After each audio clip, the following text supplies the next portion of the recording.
Welcome to the Dental School Guide podcast, your ultimate destination for all things dentistry. I'm Dr. Tanner Townsend, your guide through the complex world of dental education. Join us as we uncover the secrets of acing dental school admissions, navigating residency programs, and exploring career opportunities. Please share and enjoy. Real quick, just wanted to make all you pre-dental students out there aware of a resource. If you've ever been worried about getting into dental school or are wanting to get into that school of your dreams, then you definitely want to check out a program called Dental School Guide. In the program, we walk you through how to save money, time, and heartache when applying to dental school. There's so much fluff out there when it comes to resources for getting into school, and we are streamlining all of that. With our comprehensive digital course, expert mentorship, and personalized application review services, you'll have everything you need to stand out to admission committees. Take advantage of this amazing resource that will help you increase your chances of getting into dental school. You'll want to check out dentalschoolguide.com. Check it out. Welcome back to the Dental School Guide podcast. I'm your host, Dr. Tanner Townsend, and today we have the Director of Admissions at OHSU, Dr. Goolsby, with us. Dr. Goolsby, welcome to the podcast. Hi, Dr. Townsend. Actually, I'm the Dean of Admissions. Oh, you're the Dean of Admissions. Yeah, excuse me. Well, welcome. All forgiven. It is. Oh, good. So Dr. Goolsby, I actually know Dr. Goolsby. She was at VCU when I was a student at VCU. So this is kind of a cool experience for me to kind of catch up with her. But Dr. Goolsby, tell us a little bit about your background and how you ended up becoming the Dean of Admissions at OHSU.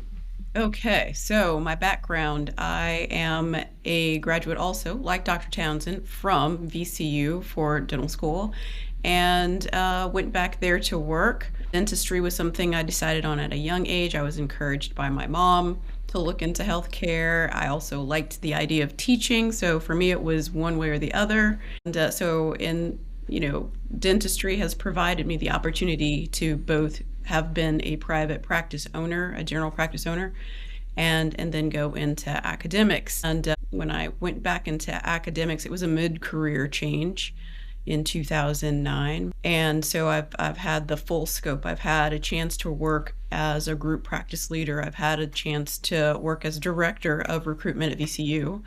And our pathway programs there, a course directorship, and in different roles through the school there, which all eventually led to my appointment here at OHSU.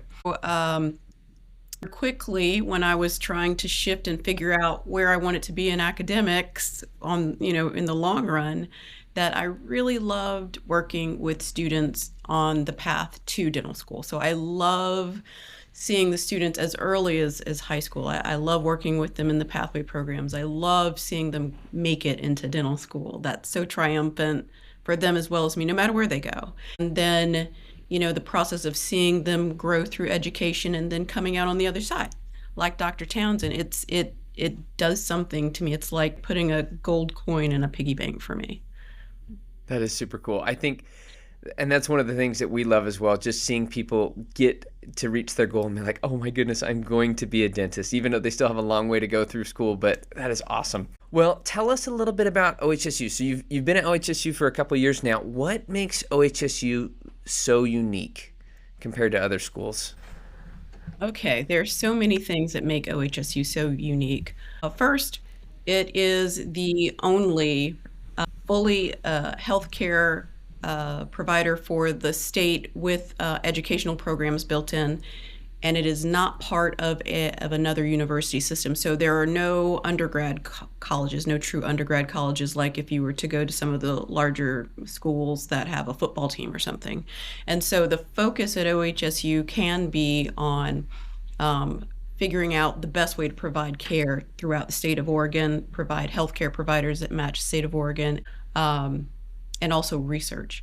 One of the key pieces for me when I looked at, I've got to back up a little bit and say, I'm not going to lie. I looked up Oregon, I looked up the school, and I was floored. It's just a beautiful building. It is. New. They moved in there in 2016. It is literally on the Willamette River. It's on the waterfront. My office, I can see Mount Hood and Mount St. Helen out of my office window. It's crazy. So yeah, I got to be honest. So first of all, it really was a beautiful facility. They really put some thought behind making something that was environmentally sound, which is another piece of the Pacific Northwest. The wellness, not just for the environment, but for the self. So all of that was attractive. But the fact that they had researchers and other faculty there that I'd known from national meetings and other groups that I'd been involved with, and the research they were doing, and being number 8 with NIH funding, NIDCR funding. Let me back that up. I'm not talking about the full university. I'm talking just the dental school. Wow. Yes. I was blown away. And not only that, but just meeting the people and communicating with them and seeing their eagerness to be open to trying new things and inviting more people into the space. It was so collaborative and so warm. And I've got to say this one last aside. After having worked as a group practice leader, seeing at OHSU these really strong, intelligent women serving all as group practice leaders there blew me away.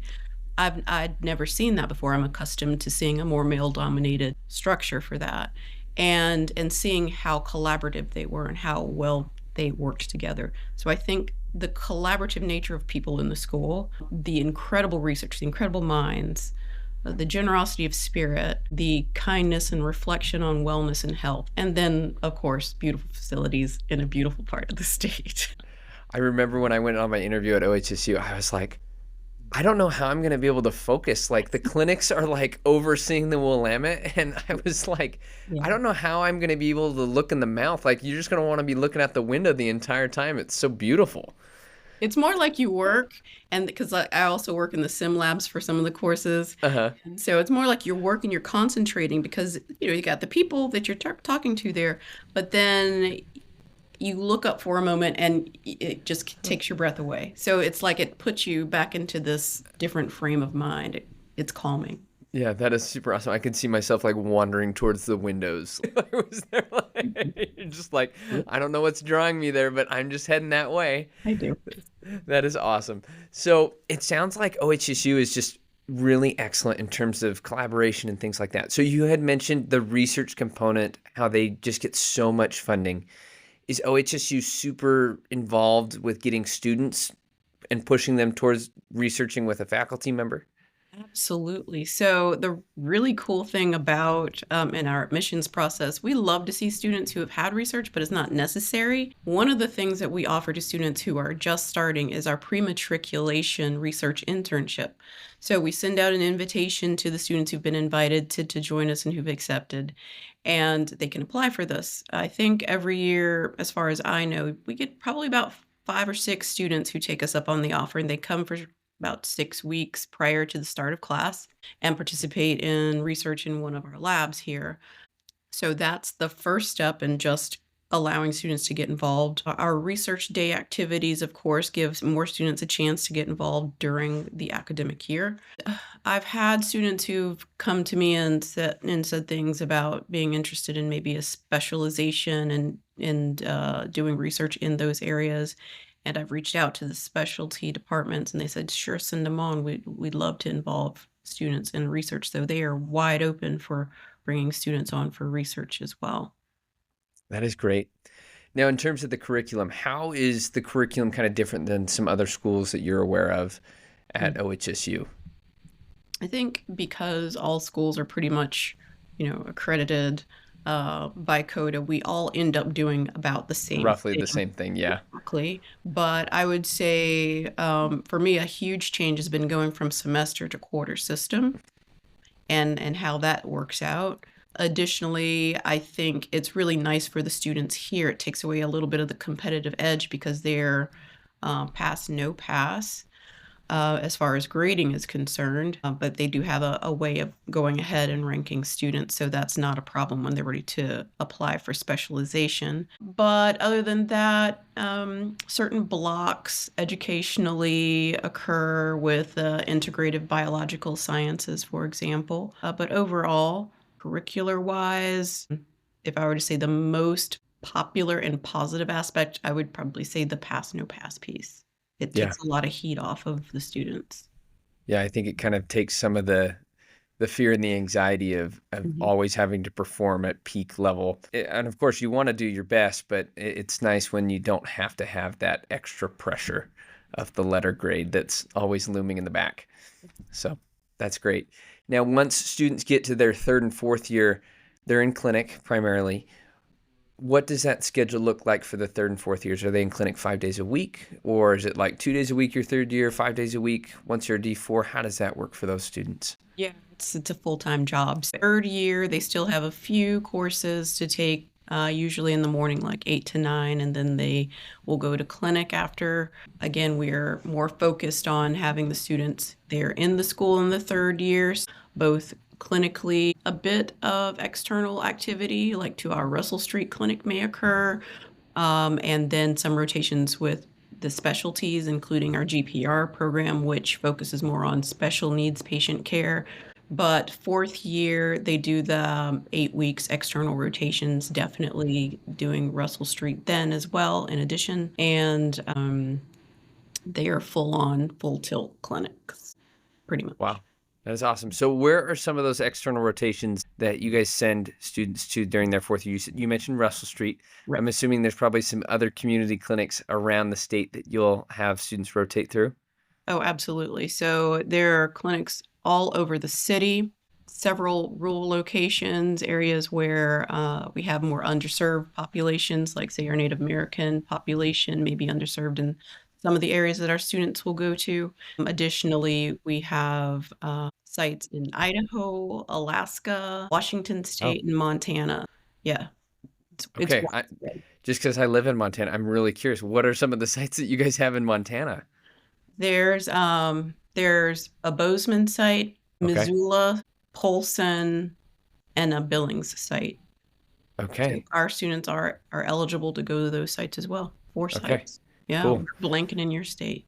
Well, yeah, you're Lincoln in my town. I mean, I'm in Billings, so I mean, heck, I think I know which clinic that you send them to. I think there's a couple different schools that send them to the same clinic. Riverstone Health. Yep, Riverstone Health. They refer a lot of stuff to my office actually. Wow. So, like all their denture stuff, they send it to us. So that's kind of interesting. That's really cool.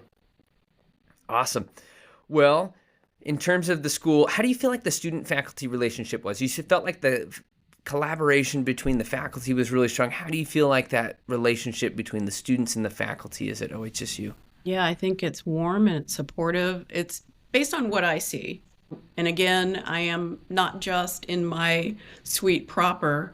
I also get a chance to work in our sim labs, and I've seen our students in a clinical setting, and I can safely say that because we get to know our first year students in a more lighthearted way during, say, our Cannon Beach trip, where they do the professionalism and ethics conference, which is something that was established back in the day with Dean Jack Clinton, and it is now in honor of him named the Jack Clinton Beach Trip. The group practice leaders get a chance to see who's going to be in their group, and those students get a chance to see who their group practice leader will be, and they get kind of linked in with some of the upperclassmen. And so I think that contributes to a feeling of safety, of knowing who you can lean into closer in those third and fourth years. But generally just seeing the rapport between the students and the faculty, it's really heartwarming how you can see the respect and the care that goes back and forth between them. And then even our administrators, show a lot of care and involvement with the student body, including all the way up to the dean. That is great. Yeah. All right. Well, in terms of, we're going to kind of shift gears here a little bit to talking about the application process and how it kind of works at OHSU in particular. So let's start like really kind of wide range here and take me through what is it like for a student that's applying to OHSU up until when they get an invite for an interview. How does that work at OHSU? How do you guys go about selecting who to invite to an interview, and what are the things that you guys are looking at first? Okay, that's a really great question. Just to get started, we do have folks on the front end who are getting those applications and processing and making sure everything is complete and fully ready for the next level of review. So our assistant director of admissions is in there and arranging things in an easy way for me to find exactly what I'm looking for throughout the cycle. Ultimately, what I'll end up doing is taking applicants from categories based on, in the beginning, is the application fully complete? Do we have everything that we've requested? And I'll just pull an application, and I'll look at the summary sheet first. So I'm taking you through my Yeah, please process. do. Yeah.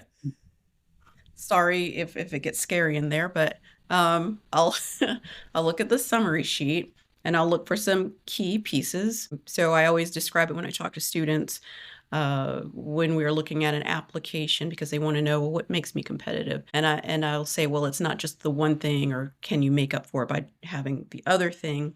It's the chocolate chip cookie recipe. I mean, we need to have all the same ingredients in your application that we would need to make that chocolate chip cookie. And then we pick the chocolate chip cookies from the cookie jar. Mhm. And so I'm looking for those key metrics. Key metrics is exactly what I mean to say. It's the best way to put it. The coursework, the grades, how was your DAT experience, the last DAT experience you had? Do you have volunteerism? Do you have extracurrics? Are you a leader by nature? Have you done something with that? Sometimes we'll have different types of applicants. So if we have applicants who are non-traditional, or they've been on their own from an early age, maybe they've had to work to get themselves through school. Ultimately, we want to see the same metrics. So if I see metrics that make me think, yeah, okay, good, then I'll pull up the PDF. And I'll go through the PDF section by section. And that can, that can present other things that maybe I wasn't expecting to see, So depending on where I am in the cycle and what kind of metrics I'm looking for to bring students together for interviews, so that our interviewers can process who they're talking to, or our application reviewers can process who they're reviewing. I might see some people who the metrics are there. Maybe they aren't the most ideal, but then there's something else in the application that speaks to reasonable explanations for why that's not ideal. So that's how I go about picking people out. I like to see people who are very good at science, but I like to see well-rounded people. Additionally, I like to see people who are involved in the community. Sometimes those folks are over-involved. So a nice balance of being involved is good. It means that you know how to judge and manage your time well. Yeah, I like to see people who are willing to give of themselves, because when you're a dentist, you sacrifice yourself first. You don't expect your staff and your patients to put you first. You put them first. You have to be willing to be, even though you're the dentist, you have to be willing to be the second place person. Yeah, what am I leaving out here, Dr. Townsend? No, you're good. So some schools, for example, have like absolute cutoffs, like for GPA DAT score. They say, you know what, if you got like a 2.5 or below, you're out of the pile. Is OHSU something similar to that, as you're kind of looking through those initial summaries? Right. That you're like, there are some legitimate cutoffs. So, and that's part of the metrics, right? Mm-hmm. So everybody is looking to see that you can pass classes, because everybody knows the story of the fire hydrant, right? But that doesn't mean that you can't redeem yourself later. So in part of my recruitment side, my advisement side, it's never to tell somebody, the game is up. You don't have a chance because you're in the twos. Mm-hmm. But it is I'm being responsible to them if I let them know that, below a certain GPA, say those in the low threes, the chances are they're cutting it closer. And so sometimes, those folks, we have to say, you will need extra courses, or you'll need a master's, or, just to be honest, to give real feedback. That's great. So for those students, like let's say there's a student that has like a 3.1 or something like that, or didn't perform very well in the DAT, what is your typical recommendation to that student in terms of just take an additional coursework at your undergrad school, or is it go do a master's, go do a post-bac? I always throw out the Cadillac service. So I'm always trying to say, the best case scenario is this. And the reason why doing a master's for biomedical science, something that you cannot use for anything but medicine. Yeah.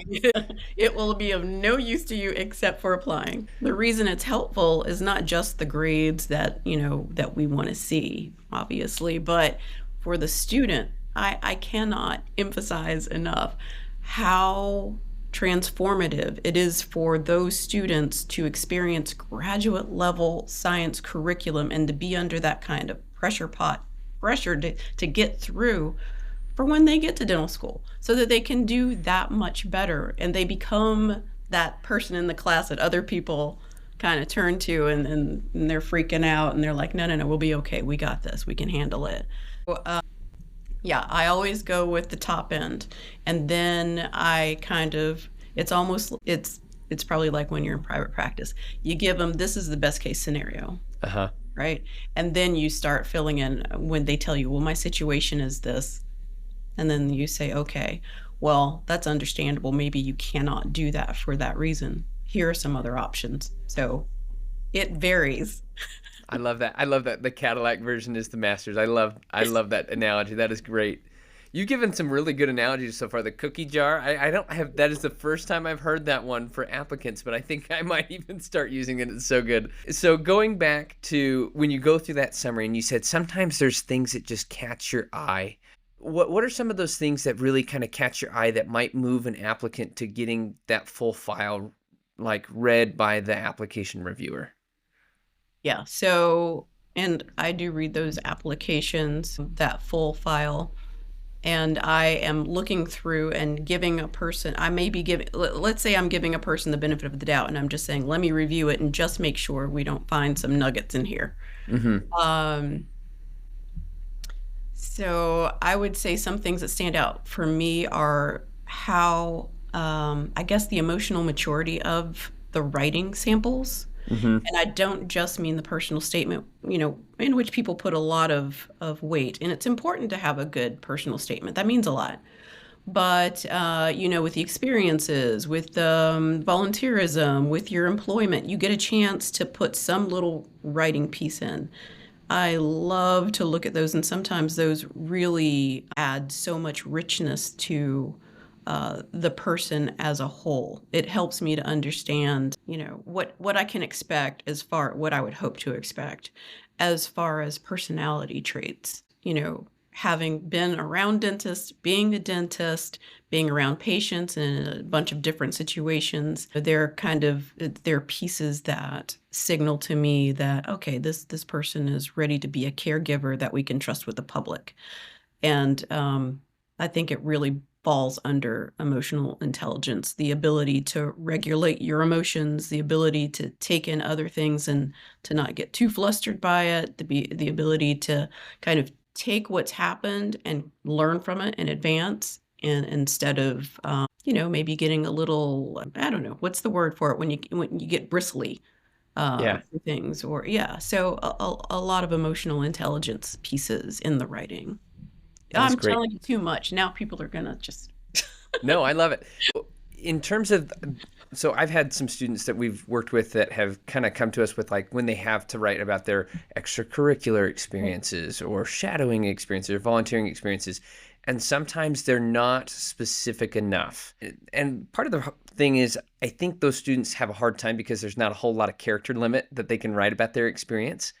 So what are some of those things that you feel like that really stand out, even with that limited character limit that they have to write about their description, that kind of helps set them apart and be more emotionally intelligent in their writing? I like to see what they did, and I like to see what they got out of that experience. Okay, so like a description of what they truly got out of it. Exactly. Okay. And so if they said, I use a saliva ejector and blah, blah, blah, but what I really learned from this experience was, something else, that sometimes really is striking to me. That is great. I think there's a lot to be said for that emotional intelligence piece, that being able to articulate Right. who you are as a person, but how you'll be able to help on a broader level. So a lot of schools often say, hey, volunteering is like probably one of the most important things that is on our application besides the GPA DAT score kind of thing. For OHSU, is there anything in particular that you guys feel is weighted a little bit heavier on the application for you? That's a really good question. And again, I want to defer to my chocolate chip cookie recipe. Do it. Maybe How I much might. sugar are you putting in that cookie? Exactly. What's my sugar content and what type of chips do I like? Yeah, is it semi-sweet or milk chocolate here? Exactly. So I would say, yeah, you can come in with the grades and the courses and the DAT scores and have no service, no volunteerism or community service. And that's just not good. I would say, if I were to boil it down, yeah, work we can understand. Extracurriculars, if you're, not everybody has to work or not everybody gets super involved with a bunch of clubs. But if you have problems figuring out how to be a productive member of your community, I think that speaks volumes on the way you reflect on the world. So you're a much more inward reflected person instead of outward and inward. And we need people who are balanced. I love that. So in terms of, making sure that that person is balanced that's applying, a lot of times students will try to sneak in like extra shadowing right at the end or extra volunteering like right before they apply. How important is it to you to see like, hey, there's a body of work that shows that they actually care about this for multiple years? Yeah, so sometimes you have students who don't discover their interest in dentistry until Till the later. until the third year. What could they do with shadowing, for example? Oh So yeah, they don't have much time. exactly. So it's really case by case. I really can't hold it against anybody for that with shadowing. I find it, we see right now we're in a really politically charged time, and you see students are protesting now on campus. I believe that college students they're at that cusp where they're figuring out their place in the world and how they influence the world.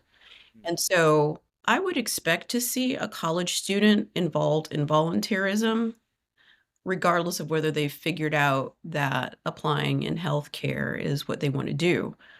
So, that I kind of I would rather see somebody who has been consistent with volunteerism, even if they haven't been shadowing.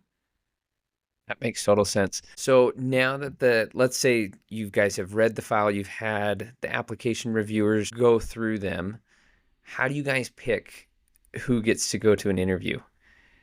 It's probably a holistic approach, which most schools do, but how does that process go, and how many people do you typically select to move to that interview phase?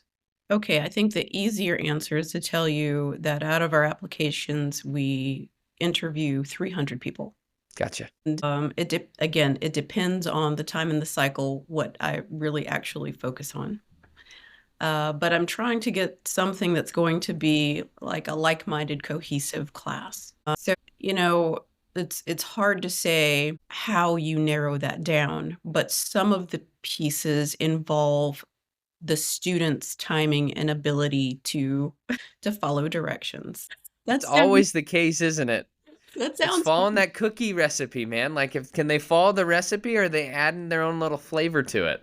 exactly. So, that's the honest truth, though. Now, how, like you had mentioned this, I think a little bit earlier as well, in terms of following directions, there's a lot of times in applications where students may not follow the exact directions that are on the application or in the extra questions that are provided by OHSU or another school. If someone doesn't follow the directions, is that like an immediate ding on them? Or like does that make sense? So I like to give people the benefit of the doubt. Okay. And, sometimes you give them the benefit of the doubt and it was like, oh, thank goodness we didn't ding them for that. But a lot of times when you give people the benefit of the doubt, somewhere else in the process, somebody else picks something up. And it's like, Yeah, mm, that is very fair. So as you guys are going through that process and finding more out about these applicants, if you've got your 300 that you're going to interview, what does your interview process look like? And a lot of it's changed since COVID from school to school. It's drastically changed. But what is your guys' interview process and what are you specifically looking for? Yeah, so just a little aside, I moved here 2 years ago from Virginia. And in the process of going back and forth, I realized that it's not always the easiest thing getting into and out of Portland. And Uh-huh. so I wanted to utilize what we learned from the COVID years. One of the things that we learned about interviewing was, this cuts down on a huge expense for applicants.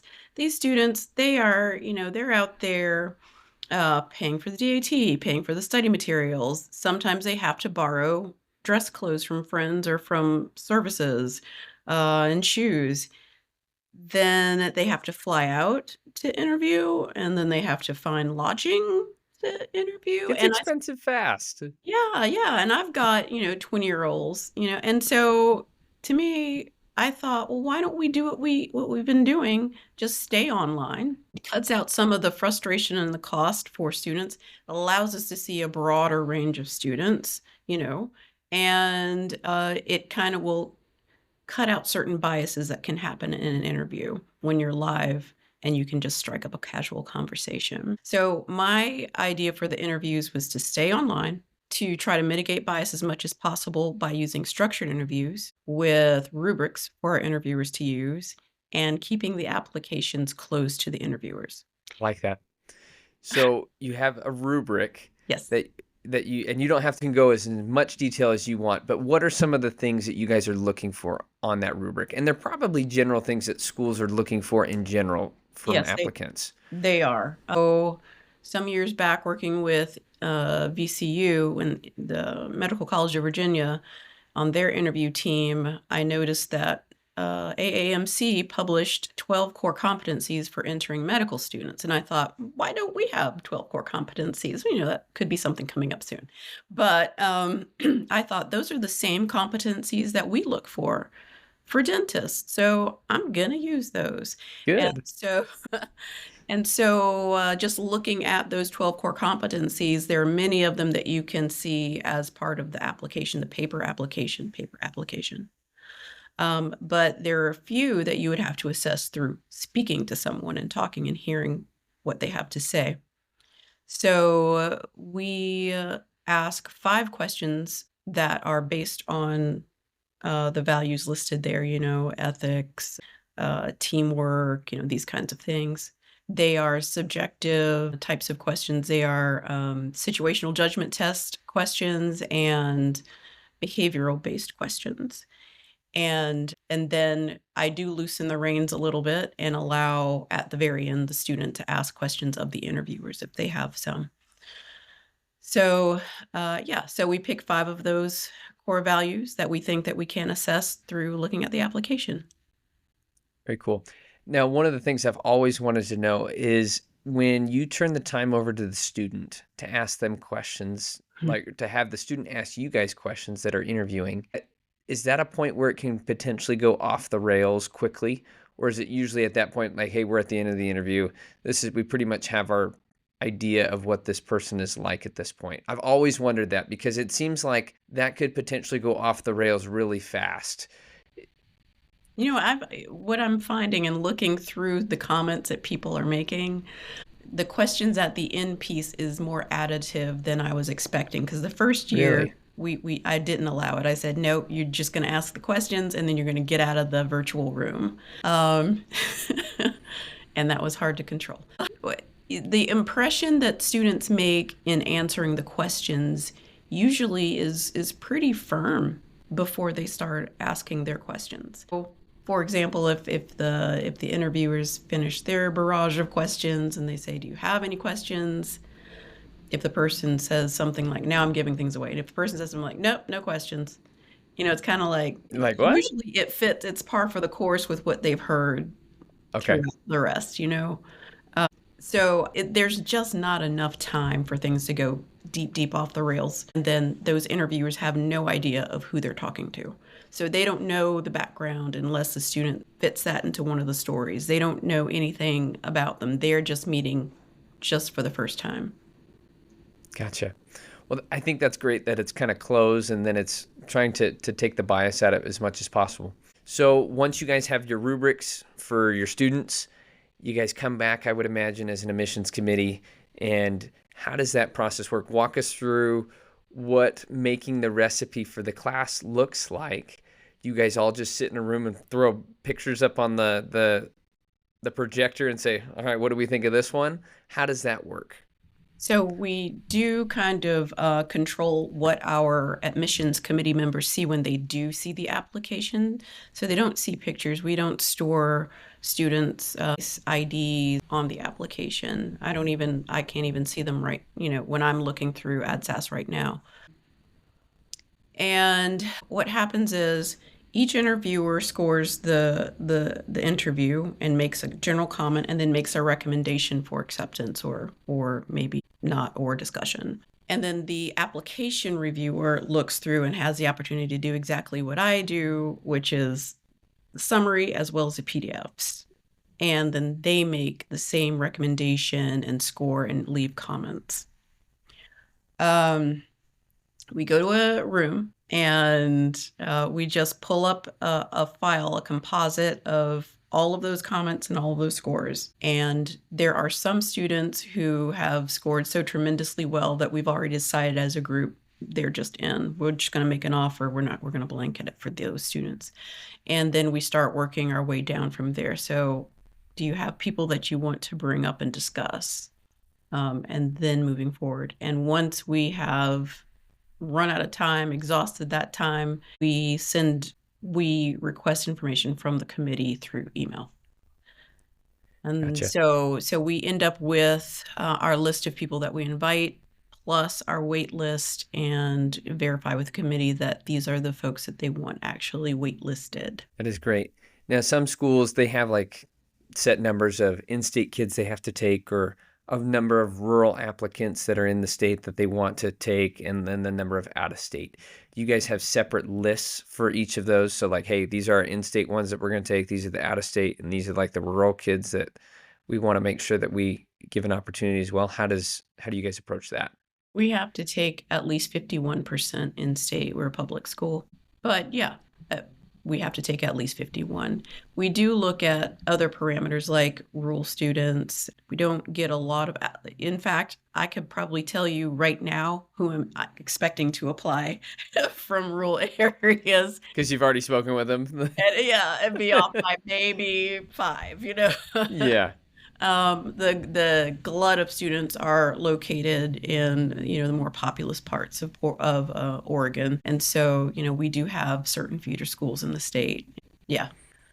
Does OHSU have any initiatives, like, for example, certain schools do say, hey, we want to make sure X number of seats in the class are reserved for those rural students?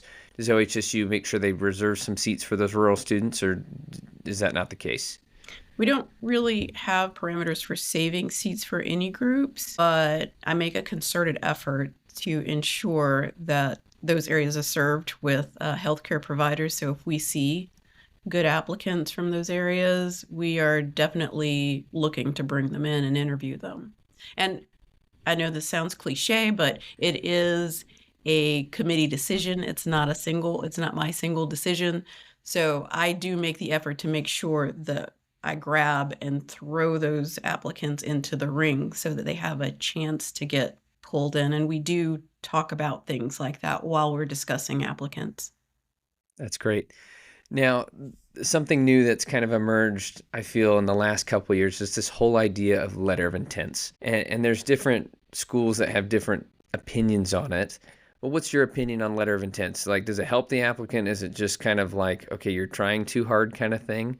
How is that? How do you view that? I like contact with people who are interested. So I don't have a problem with the letter of intent. In fact, to me, it's kind of helpful. I also don't count it as an absolute. So I know that, there's no true loyalty in admissions, and that's fine. Sometimes students are just better choosing a different school. That's fine. But I do like to have a little hint, a knock on the door that, hey, yeah, I am really interested in you. I do like the little game. Do you like me? Check yes, check no. Yeah. How much contact with students do you like? I can imagine in some cases it could be overwhelming, and in other cases it's just right. And so if, like, let's say a student's reaching out once a month, let's say they are on the wait list, for example, and they didn't get in, but they sent you a letter of intent and they kind of just reach back every month to check in. Is that great in your opinion, or is that too much or too little? Personally, I think it relies on, your relationship with that student. If it's a student that has expressed interest over a period of time, if they're reaching out every couple of months, I don't think there's anything wrong with that. If it's a student, and maybe you don't have that close of a relationship, long-term relationship with, maybe they didn't participate in your high school programs, your college program, I would say quarterly. If you just kind of send out, yeah, I'm still interested. I'm waiting on this wait list. I'm waiting for you. And then we can just reach out and let them know, hey, thanks. We're glad to hear from you. Thanks for your patience. Yeah.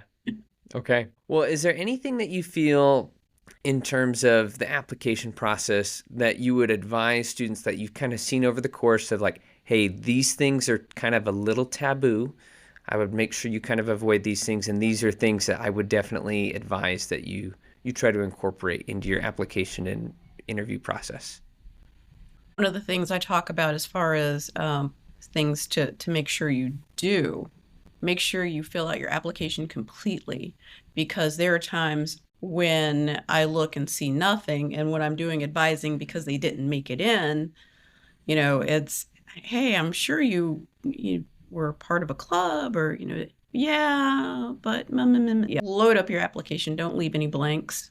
For interviewing, I find that no matter how many times I tell people, you've got to be kind of candid. You've got to be willing to really open up and maybe share something that's slightly uncomfortable. As long as you're not, like, emotional about it. If you tanked an exam and you had to pull yourself back up from that, please tell us. Yeah. If you messed up the chemicals at work and you got reprimanded, and from that point on you figured out some sort of checklist, please tell us about it. I love it when people are open and honest during the types of questions that we ask. And I think those are the students, or those who know how to automatically do that, or those who have been practiced at doing that. And you don't require you don't require a great deal of expensive instruction to be able to do that. You can learn how to do that on your own. You can videotape yourself answering questions, and just judge, well, what am I doing that I don't want reviewers to see? Or what kind of phrasing am I using that maybe would work against my best interest? So it's little things like that. That's great. Well, as we're kind of wrapping up here, any final pieces of advice that you would give to someone that's applying to OHSU? Wow. Anything that I would say to somebody applying to OHSU? Yeah, kind of rewind this and listen to it again. Fill out that application completely. Leave no blanks. Don't be gimmicky with your personal statement. People don't enjoy that. Be honest about how you determined that you wanted to be a dentist, just like I did at the top of the hour. Mom, relatives, yeah, goodness. And the most important thing is, if your application is stellar and you bomb your interview, that's not good. Practice whatever skills that you can practice. Work with people, get feedback, look at yourself, be ready to open up and share who you are when you get ready to interview. I think that is excellent, Dr. Goolsby. Well, that is it for today's episode of the Dental School Guide podcast. Dr. Goolsby, thank you once again for coming on the podcast. We really enjoyed having you on today. Thanks so much, Dr. Townsend. Awesome. Well, we will talk to you later, and have a great one. You too. That's all for today's episode of the Dental School Guide podcast. We hope you've gained valuable insights and inspiration to fuel your journey into dentistry. Don't forget to subscribe to our podcast for more expert advice, inside tips, and engaging discussions. If you enjoyed today's episode, please leave us a review. It would mean the world to us. Until next time, keep smiling, keep striving, and remember, your dental dreams are closer than you think. Thanks for tuning in to the Dental School Guide podcast.